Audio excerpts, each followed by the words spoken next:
Kami percaya setiap rencana yang indah terjadi dalam hidup setiap kami. Terima kasih Tuhan.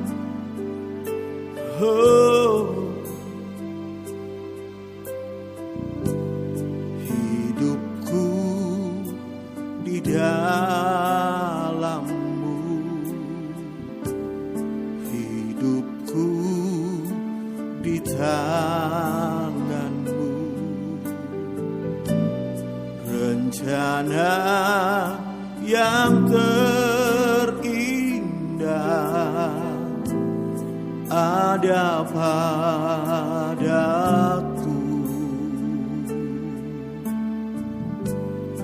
walau belum terjadi, walau belum terlihat, namun aku percaya pada janji-Mu.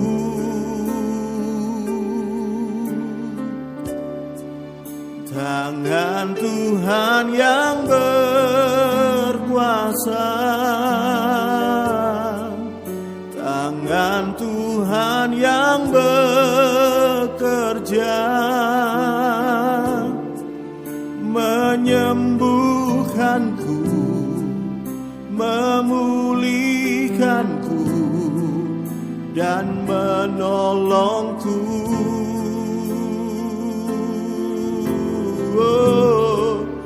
Tangan Tuhan yang berkuasa, tangan Tuhan yang bekerja, berkat-Mu Tuhan pasti terjadi dalam hidupku.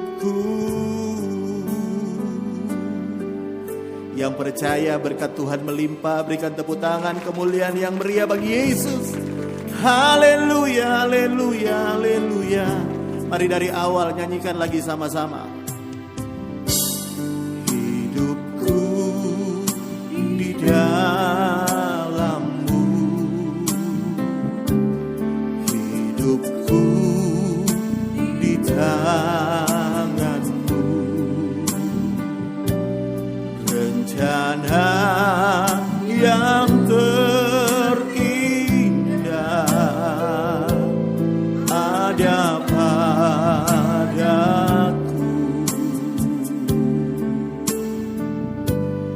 walau belum terjadi, walau belum terlihat, namun aku percaya pada janji-Mu.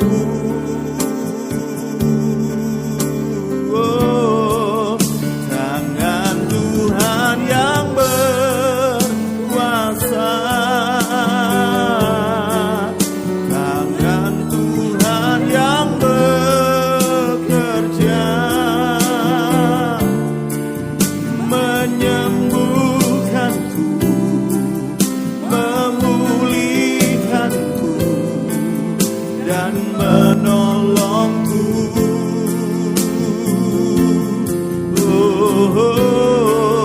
Tangan Tuhan yang berkuasa, tangan Tuhan yang bekerja, berkat-Mu Tuhan pasti terjadi dalam hidupku. Mari yang percaya angkat tanganmu dan katakan lagi. Tangan Tuhan yang berkuasa,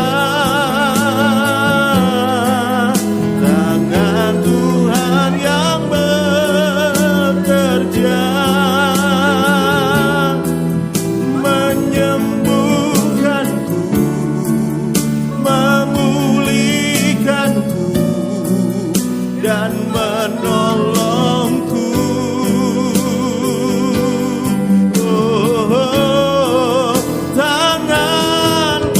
yang berkuasa,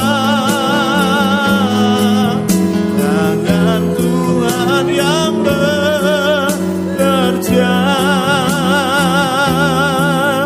berkat-Mu Tuhan pasti terjadi dalam hidupku. Amin, amin, amin. Tangan Tuhan yang berkuasa,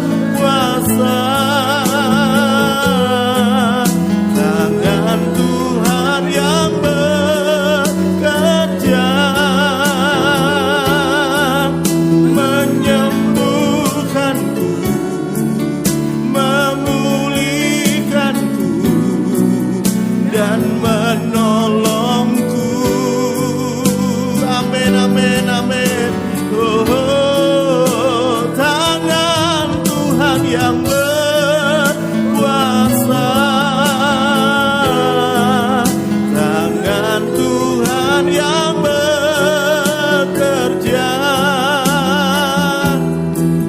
berkat-Mu Tuhan pasti terjadi.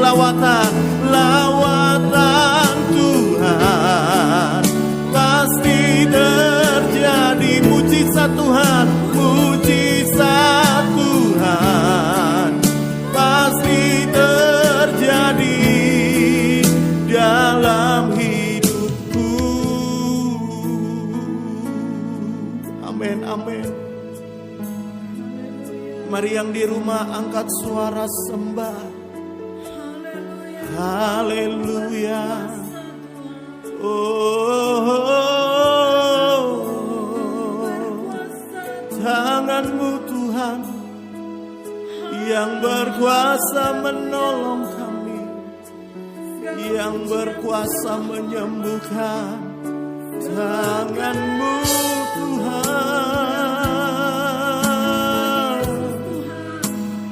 oh,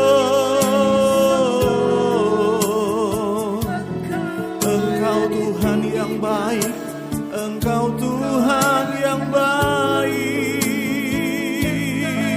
kasih setia-Mu kekal untuk selama-lamanya. Mari yang di rumah lebih lagi angkat suara sembah Tuhan. Oh, haleluya. Kami menaruh harapan kami bagi Tuhan, sebab Engkau berkuasa menolong kami.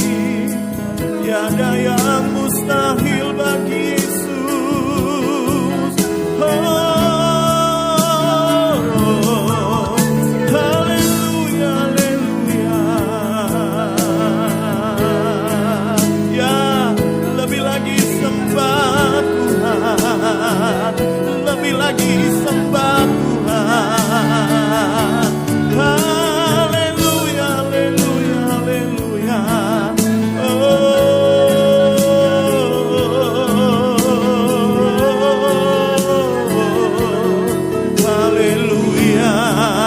Engkau tidak pernah terlambat menolong kami, kasih setia-Mu menolong kami, melindungi kami.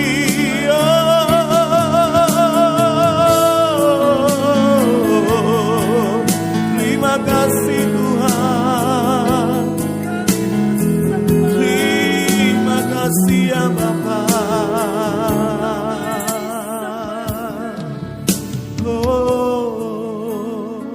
Shalom, puji Tuhan. Mari kita belajar Alkitab kembali. Buka Alkitab saudara sama-sama di dalam Injil Matius pasal 25 ayat 14 dan ayat 15.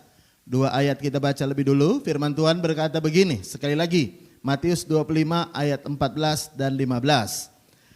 Sebab hal kerajaan sorga sama seperti seorang yang mau bepergian ke luar negeri, yang memanggil hamba-hambanya dan mempercayakan hartanya kepada mereka. Yang seorang diberikan 5 talenta, yang seorang lagi 2, dan yang seorang lagi 1. Masing-masing menurut kesanggupannya, lalu ia berangkat. Yang percaya firman Tuhan, katakan amin. Ada beberapa hal dari ayat-ayat yang kita baca ini yang ingin saya belajar bersama dengan Bapak Ibu Saudara sekalian, ya. Yang pertama adalah begini, saudara perlu tahu ada seorang tuan yang pergi lalu mempercayakan hartanya kepada 3 orang pegawainya atau 3 orang hambanya. Yang satu diberi 5, yang satunya diberi 2, dan yang lainnya diberi 1. 5, 2, 1. Masing-masing jumlah yang dipercayakannya itu berbeda.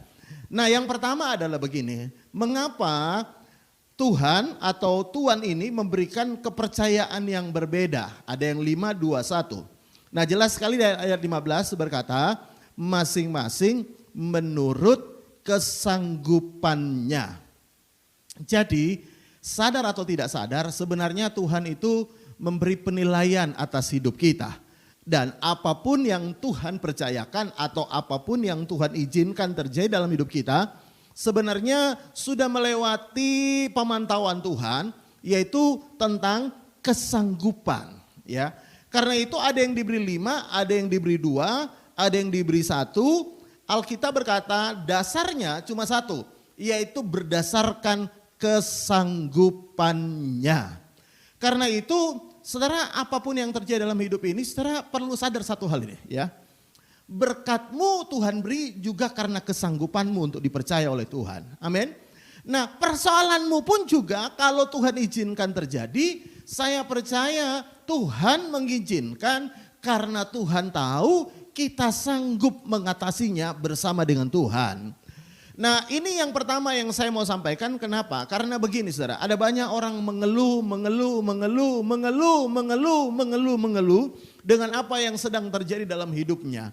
Saya percaya satu hal begini, tidak ada satupun yang terjadi dalam hidup kita yang bisa terjadi tanpa seizin Tuhan. Sekali lagi saya ulangi nih, tidak ada satupun yang terjadi dalam hidup kita itu bisa terjadi tanpa seizin Tuhan.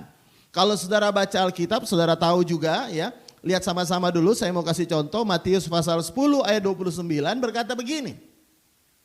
Bukankah burung pipit dijual 2 ekor seduit, namun seekor pun daripadanya, perhatikan ini, tidak akan jatuh ke bumi di luar kehendak Bapa. Dan kamu, rambut di kepalamu terhitung semuanya. Perhatikan ini. Sebab itu janganlah kamu takut, karena kamu lebih berharga daripada banyak burung pipit. Nah, Tuhan bilang burung pipit tidak mungkin jatuh ke tanah tanpa seizin, tanpa sekehendaki Tuhan. Lalu Tuhan berkata kita lebih berharga dari burung pipit. Apa artinya? Artinya kalau untuk burung pipit aja Tuhan itu tetap pegang kendali akan kejatuhannya ke tanah, apalagi kita. Saya bisa dengar kata amin. Tuhan tetap pegang kendali atas hidup kita. Mungkin ada orang berkata, Pak, manusia kan punya free will, Pak. Betul, manusia punya free will. Manusia punya kehendak bebas. Tapi bukan berarti ketika Tuhan memberikan manusia kehendak bebas, lalu kemudian Tuhan lepas kendali. Tuhan tidak bisa ngapa-ngapain lagi. Karena semuanya sakarpe manusia, terserah manusia karena dia punya kehendak bebas. Tidak, Tuhan tetap pegang kendali. Dan kalaupun Tuhan mengizinkan, ada yang diberi 5, ada yang diberi 2, diberi 1. Alkitab berkata sebelum Tuhan memberi, sebelum Tuhan mengizinkan, sebelum Tuhan membuat keputusan, Alkitab berkata Tuhan melihat kesanggupan setiap kita. Yang percaya katakan amin. Karena itu jangan suka mengeluh dengan kehidupanmu.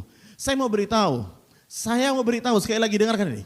Anda itu tidak selemah seperti apa yang Anda pikirkan. Anda itu kuat, katakan amin. Anda itu luar biasa. Karena apapun hari ini yang sedang kau lewati, Alkitab berkata tidak mungkin bisa nyampe kepadamu tanpa diizinkan Tuhan dan Tuhan lihat kesanggupanmu. Saudara baca Alkitab, Ayub aja ketika mau dicobai oleh iblis, Alkitab berkata iblis harus minta izin ke Tuhan. Iblis minta izin ke Tuhan. Saudara lihat gitu ya, apalagi kita yang hidup dalam anugerah. Setan tidak bisa sembarangan atas hidup kita. Tidak bisa apapun terjadi dalam hidup kita. Tidak bisa sembarangan terjadi. Kalaupun Tuhan izinkan terjadi, ada hal-hal yang Tuhan sudah pikirkan. Dan dalam hal ini Alkitab berkata Tuhan melihat kesanggupan kita. Kalau Anda berkata, Pak saya punya persoalan besar, percayalah Tuhan tahu kesanggupanmu. Pak saya sudah gak kuat, percayalah Tuhan tahu kesanggupanmu. Pak sudah gak tahan, percayalah Tuhan tahu kesanggupanmu. Percayalah hari ini setiap orang yang melewati pandemi, saya mau beritahu setiap kita Tuhan tahu kekuatan kita. Dan Tuhan tahu kesanggupan kita. Karena itu jangan banyak mengeluh, jangan banyak ngomel, jangan banyak bersungut-sungut. Engkau berkata hari ini, Tuhan aku tahu, aku kuat bersama dengan Tuhan. Aku tahu, aku sanggup karena apapun yang dipercayakan Tuhan, baik berkat maupun persoalan yang sedang aku alami hari ini, tidak pernah melampaui kekuatanku. Aku percaya Tuhan mengizinkannya karena Tuhan menilai aku sanggup. Kemanusiaan kita aja sanggup, apalagi kalau kita jalan bersama dengan Tuhan. Saya bisa dengar kata amin. Tuhan yang memberikan kita kekuatan kesanggupan. Saya bisa dengar kata amin. Karena itu kalau saudara baca yang 5 bisa beroleh laba 5. Yang 2 bisa beroleh laba 2 jadi 4. Yang 1 tetap 1. Kenapa? Kenapa ada perbedaan? Jawabnya sederhana. Karena yang 5 maupun yang 2 percaya bahwa Tuhan menilai dirinya sanggup. Karena itu dia jalankan. Saya bisa dengar kata amin.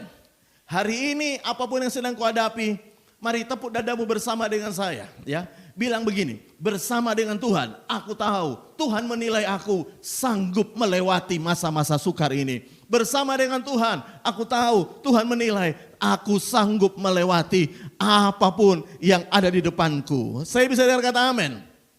Itu yang pertama. Yang kedua dari ayat yang kita baca tadi di dalam Matius 25 tadi, yang kedua adalah begini. Kalau saudara tahu ya. Ini orang diberikan 5, 2, dan 1. 3 orang. Ya. Yang saya melihat yang kedua adalah begini. Bahwa ketika Tuhan mempercayakan 5, 2, dan 1. Itu sebenarnya sebuah kesempatan yang Tuhan berikan. Ya. Adalah sebuah kesempatan yang Tuhan berikan. Kenapa? Saya mau beritahu. Kalau saudara baca memang talenta itu hanya dipercayakan kepada 3 hamba, ya. Dan kalau saudara tahu orang ini pasti punya banyak hamba. Tapi Alkitab berkata yang dipercayakan cuma 3 orang, mewakili yaitu 5, 2, 1. Nah, kenapa 5, 2, 1? Sebenarnya karena begini, itu adalah sebuah kesempatan, sebuah kepercayaan. Yang percaya firman Tuhan katakan amin. Nah, saudara mungkin berkata, yang punya 1 berkata begini, loh saya cuma dikasih 1 Pak, makanya saya malas jalankan, cuma dikasih 1. Yang lain loh dikasih 5, itu temanku dikasih 2. Saya cuma dikasih 1, ya betul Anda cuma dikasih 1. Tapi kalau saudara tahu, ada banyak juga orang tidak diberi oleh Tuhan. Saya bisa dengar kata amin. Kalaupun Anda dapat 1, bersyukurlah, itu kesempatan. Karena ada banyak hamba-hamba yang lain yang dipunyai oleh Tuhan ini, tapi mereka tidak beroleh kepercayaan. Mereka tidak mendapatkan kesempatan. Nah, saya mau tunjukkan begini saudara ya. Terlalu banyak orang iri dengan hidup orang lain. Ya, ada orang berkata, Pak enak hidup tetangga saya Pak. Aduh Pak, pekerjaannya enak Pak. Aduh Pak, rumahnya banyak Pak. Mobilnya banyak, usahanya jalan. Saya Pak kayak gini hidup saya, rumah masih ngontrak, apa pekerjaan gak jalan, semuanya Pak, aduh Pak dibandingin dengan tetangga saya, enak tetangga saya. Saya mau beritahu kepada saudara, mungkin engkau lihat enak tetanggamu dan engkau iri dengan tetanggamu. Tapi saya mau beritahu kepada saudara, ada begitu banyak juga orang iri dengan hidupmu. Nah, kita yang menjalani hidup kita iri dengan hidup orang lain. Sementara tanpa sadar, kita tahu ada begitu banyak orang yang iri sebenarnya lihat hidup kita. Ya, ada seorang istri bilang kepada temannya, ada seorang teman bilang kepada temannya wanita yang lain, ya istri seseorang. Dia berkata begini, waduh enak kamu ya, kamu punya suami kayak gitu, enak kamu. Ya, aku iri loh, kau punya suami kayak gitu, baik loh. Ya. Sementara yang punya istri, yang punya suami sendiri mengeluh tentang suaminya. Kan aneh, betul gak? Sementara ada orang iri, lihat hidupnya. Ada orang lagi iri, berkata, enak kamu pekerjaanmu loh. Pekerjaanmu loh, enak dibandingin dengan pekerjaanku. Tapi orang yang dikatakan pekerjaanmu enak itu, ya, orang itu justru mengeluh tiap hari tentang pekerjaannya. Aneh kan?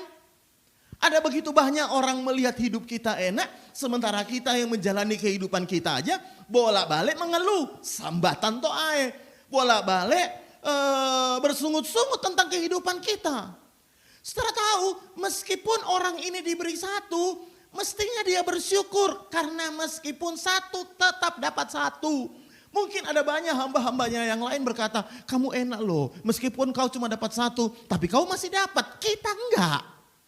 Ya, tapi sebenarnya itu yang Tuhan mau. Kita ini menghargai bahwa hidup apapun yang Tuhan izinkan kepada kita, itu kesempatan, itu satu kehormatan. Bisa bilang amin. Ada banyak sebenarnya orang iri dengan hidupmu. Lalu kenapa engkau sendiri tidak bisa bersyukur dengan hidupmu? Ada banyak sebenarnya orang iri dengan pekerjaanmu. Tapi kenapa Anda sendiri tidak bisa bersyukur dengan pekerjaanmu? Ada banyak orang iri dengan suamimu. Tapi kenapa engkau tidak bisa bersyukur dengan suamimu? Ada banyak orang iri, engkau bahagia punya istri model kayak gini. Tapi kenapa kau Pak, engkau sendiri yang menjalani, engkau tidak pernah bisa bersyukur? Ada banyak orang melihat hidupmu, melihat rumahmu dan orang berkata, enak kau ya, meskipun rumahmu kecil, kau punya rumah sendiri. Tapi sementara kita yang menjalani, kita tidak pernah bersyukur. Kita malah berkata, aduh rumah saya kecil, rumah saya sumpek, rumah saya kayak gini, aduh rumah saya kayak gini. Padahal banyak orang berkata, enak kau sudah punya rumah meskipun kecil.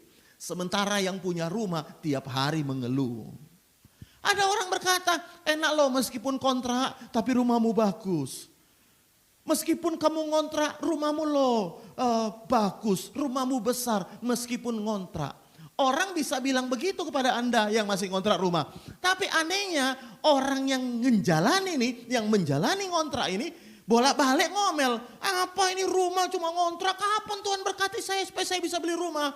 Kapan Tuhan berkati saya supaya saya bisa punya rumah sendiri? Bolak-balik ngontrak, bolak-balik ngontrak toh ai. Loh, Anda sendiri yang menjalani tidak bersyukur, tapi ada orang yang lihat hidup Anda, orang itu iri dengan Anda dan berkata, wah enak kamu. Ada orang juga lihat, Bu enak Pak ya, Bu Pak enak, anak-anak sudah mulai besar. Waduh luar biasa ya, anak-anak saya masih kecil, enak Bapak Ibu punya anak-anak sudah mulai besar-besar. Tapi lihat jawaban orang dibilang gitu. Apanya saya enak? Bikin pusing kepala. Anak-anak ini udah besar, banyak maunya, banyak pengeluaran. Aduh pusing, aduh anak-anak kayak gini, pusing saya. Saya mau beritahu kepada saudara.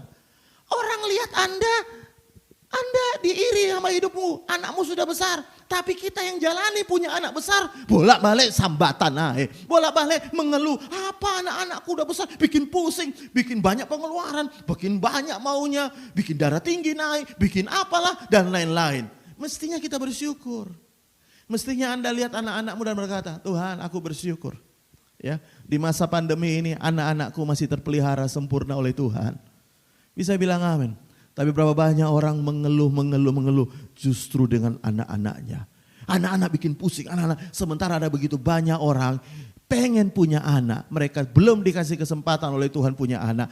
Anda diberi kesempatan untuk dapat anak oleh Tuhan. Untuk punya anak oleh Tuhan. Bolak-balik mengeluh tentang anak. Ada orang kerja di sebuah perusahaan, ya, di sebuah pekerjaan. Orang lain berkata, Pak enak kau ya, kau masih enak, masih bisa, perusahaanmu nggak bangkrut di masa pandemi ini, ya. Perusahaanmu masih jalan. Aku loh, perusahaanku bangkrut, lalu aku nggak ada kerjaan. Enak kau, ya. Lihat apa jawaban orang yang dibilangin gitu. Bukannya bersyukur, iya ya puji Tuhan, saya masih bersyukur, masih punya pekerjaan. Enggak, malah ngomong gini. Enak apanya? Bosku pelit. Enak apanya? Aduh, gajinya nggak naik. Enak apanya? Waduh, tempat kerjanya nggak enak. Enak apanya? Nggak ada yang enak. Semuanya enak. Semuanya susah. Semuanya nggak enak di pekerjaanku. Loh, saya beritahu ada begitu banyak orang pengangguran hari ini. Kalau Anda masih bisa punya pekerjaan, jangan mengeluh soal pekerjaanmu. Saya ini paling banyak lihat ada banyak karyawan mengeluh terus tentang bosnya, tapi nggak keluar-keluar. Ya. Aneh kan? Nggak suka sama bosnya, tapi nggak keluar dari kerjaan. Ya. Mestinya kalau nggak suka sama bos, keluar aja dari kerjaan, cari kerjaan yang lain, cari bos yang lain. Ya. Nah jangan di dalam tapi mengeluh. Apa bos, bolak-balik ngerasani bos to'ae. Ya. Bolak-balik menceritakan, menjelek-jelekkan tentang bos. Tapi dia masih anak buahnya, dia masih tetap situ. Mestinya hari ini doakan bosmu, doakan pekerjaanmu, bersyukur untuk pekerjaanmu, bersyukur untuk bosmu, bersyukur hari ini buat apapun yang sedang engkau kerjakan. Bersyukur. 5, 2, 1. Yang satu harusnya tetap bisa berkata, puji Tuhan, meskipun aku dapat 1, itu lebih baik. Masih banyak orang yang tidak dapat apa-apa. Saya bisa dengar kata amin. Kalau Anda berkata, Pak saya makan sehari sekali ya, masih bersyukurlah. Ada orang 2 hari sekali makannya. Ya, kalau Anda sekali sehari masih puji Tuhan. Ada orang 2 hari sekali makannya. Karena itu yang kedua dari kisah ini saya mau cerita kepada saudara, belajar bersama dengan Anda. Belajarlah mensyukuri apapun yang Tuhan berikan kepada Anda. Saya tidak akan berpanjang firman Tuhan hari ini. Yang bersuka cita bilang amin. Tapi yang saya mau sampaikan kepada saudara yang pertama adalah begini. Ya, tidak ada satupun yang terjadi di hidup kita tanpa seizin Tuhan. Tuhan tetap pegang kendali. Ya, Tuhan tetap pegang kendali kehidupan. Saya bisa dengar kata amin. Ya, karena itu hari ini serahkan hidupmu pada Tuhan. Dan dengarkan, Tuhan tahu kesanggupanmu. Yang kedua, dengarkan baik ya. Anda harus tahu, Anda harus belajar bersyukur. Ada orang dikasih 5 puji Tuhan, gak usah iri dengan dia. Ada orang dikasih 2 puji Tuhan, gak usah iri dengan mereka. Tapi bersyukurlah, karena meskipun engkau cuma dapat 1, syukuri apapun yang dari Tuhan itu. Amin. Puji Tuhan. Mari kita mau berdoa bersama. Mari angkat tangan kananmu ke atas, taruh tangan kirimu di dada, kita mau berdoa. Bapa, hamba berdoa di dalam nama Tuhan Yesus buat setiap kami yang sudah mendengarkan khotbah minggu hari ini. Kiranya Tuhan memberkati kami semua. Apapun yang sedang kami hadapi hari-hari ini, kami percaya Tuhan itu pegang kendali atas kehidupan. Dan kami percaya tidak ada satupun yang terjadi tanpa seizin Tuhan. Kalaupun hari ini kami dipercayakan sesuatu oleh Tuhan, kami tahu Tuhan menilai diri kami sanggup untuk melewatinya. Bersama dengan Tuhan, Tuhan yang memberikan kekuatan dan kesanggupan. Dan kami juga percaya hari ini, kami percaya apapun yang Tuhan izinkan, Tuhan berikan dalam hidup kami, ini adalah anugerah, ini adalah kesempatan, ini adalah sebuah kepercayaan. Karena itu kami mau belajar bersyukur buat setiap kepercayaan, buat setiap anugerah, buat setiap kesempatan yang Tuhan berikan dalam hidup kami. Nah, saya mau ajak Anda bersyukur hari ini. Buka tanganmu bagi saudara yang berumah tangga dengan keluargamu. Mari bersyukur buat keluargamu. Bersyukur buat suamimu, Bu. Bersyukur buat istrimu, Pak. Bersyukur buat anak-anakmu. Bersyukur buat pekerjaanmu. Bersyukur buat pelayananmu. Bersyukur buat setiap kesempatan-kesempatan yang masih Tuhan bukakan untuk setiap kita. Bersyukur buat rumah yang masih bisa Engkau tempati. Meskipun Engkau berkata, Pak saya ngontrak, bersyukurlah. Mungkin ada yang berkata, Pak saya kos, bersyukurlah. Bahwa semua apapun, ada banyak hal yang baik yang Tuhan izinkan terjadi, bersyukurlah. Terima kasih Tuhan, terima kasih. Hamba selesai berbicara, Roh Kudus meteraikan firman-Mu atas hidup setiap kami. Terima kasih Bapa. Di dalam nama Tuhan Yesus kami berdoa. Dan mari buka tanganmu dalam nama Tuhan Yesus kalau engkau percaya. Aminkan setiap perkataan firman Tuhan ini. Dalam nama Tuhan Yesus, Tuhan memberkati engkau dan melindungi engkau. Tuhan menyinari engkau dengan wajahnya dan memberikan engkau kasih karunia. Tuhan menghadapkan engkau dengan wajahnya dan memberikan engkau damai sejahtera. Dalam nama Tuhan Yesus, setiap kita yang percaya terima warisan anak sulung berkat double porsi dalam tahun penyertaan yang sempurna. Sama-sama katakan amin, amin, amin, amin, amin. Puji Tuhan, ibadah kita sudah selesai. Sekali lagi saya ingatkan Bapak Ibu Saudara sekalian yang belum subscribe, mari subscribe dan tekan loncengnya. Dan lebih lagi Anda share kepada teman-temanmu yang lain supaya mereka juga bisa diberkati. Tuhan Yesus memberkati.